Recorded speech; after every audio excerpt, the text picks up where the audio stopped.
Hello guys, আসসালামু আলাইকুম। শীতকাল মানেই খেজুরের গুড় আর খেজুরের গুড়ের হরেক রকমের আইটেম নিয়ে হাজির হওয়া। আর আজকে আমি যে জিনিসটা তৈরি করব তার জন্য আমি নিয়ে নিয়েছি এখানে প্রায় ১ কেজি দুধ। দুধটাকে আমি বলক উঠিয়ে নিয়েছি। এখন আমি এইখানে দিয়ে দেব আমার যে দুধটা নাড়ার জন্য যে চামচটা আছে সেই চামচের ২ চামচ চাল। আর এটা ছিল চিনি গুঁড়া চাল। আর এটার আমি ২ চামচ এখানে দিয়ে দিচ্ছি। আর এই চালগুলো দিয়ে আমি কিন্তু অপেক্ষা করব এই চালগুলো ফোটা পর্যন্ত।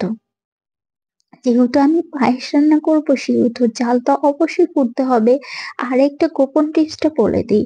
চালের ভিতরে যখন চিনি বা দুধ দেওয়া হয় তখন কিন্তু চালটা ফুটে না। তার জন্য দুধ জ্বালাতে, জ্বালাতে চালটা ফুটে যাচ্ছে কিনা সেটা অবশ্যই খেয়াল রাখতে হবে। আর চাল ফুটা না পর্যন্ত চাল যতক্ষণ পর্যন্ত ফুটবে না তার আগে কোনোভাবে এখানে চিনি বা গুড় দেওয়া যাবে না।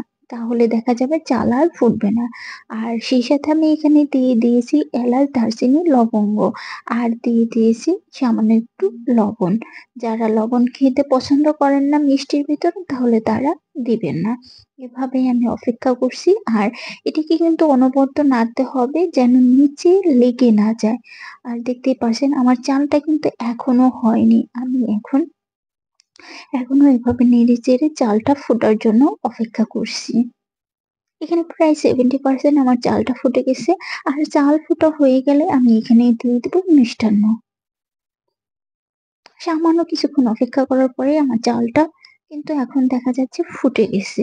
আমি এখন এখানে দিয়ে দিব আগে থেকে যে খেজুরের গুড়টা আমি এখানে ভেঙে রেখেছি। এই খেজুরের গুড়টা আমি এখন এই সম্পূর্ণ খেজুরের গুড়টাই এখন আমি সেই দুধের সাথে যে চালটা ফুটিয়ে নিয়েছি সেটাতে দিয়ে দিচ্ছি।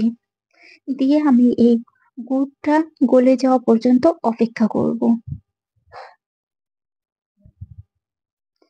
দেখতেই পারছেন আস্তে, আস্তে গুড়টা কিন্তু গলে যাচ্ছে। আর কালারটাও কিন্তু চেঞ্জ হয়ে আসছে।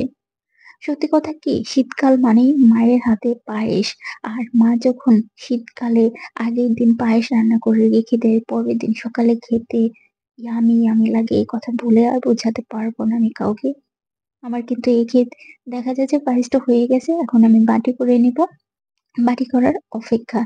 কিন্তু সেই সময়ের পায়েসের মজাটা কিন্তু অন্যরকম। এখন আমি যত পায়েস রান্না করি আর যত যাই রান্না করি না কেন মায়ের হাতে সেই ছোটবেলার খাবারের মজা কিন্তু অন্যরকম থাকে।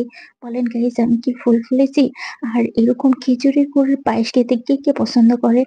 অবশ্যই কমেন্ট করে জানাবেন। আর আমার ভিডিওটা কে কোথা থেকে দেখছেন সেটাও কমেন্ট করে জানাবেন। সবাই ভালো থাকবেন, সুস্থ থাকবেন। আর আমার রেসিপি ফলো করে অবশ্যই আপনারা বাসায় তৈরি করে নেবেন খেজুরের গুড়ের পায়েস।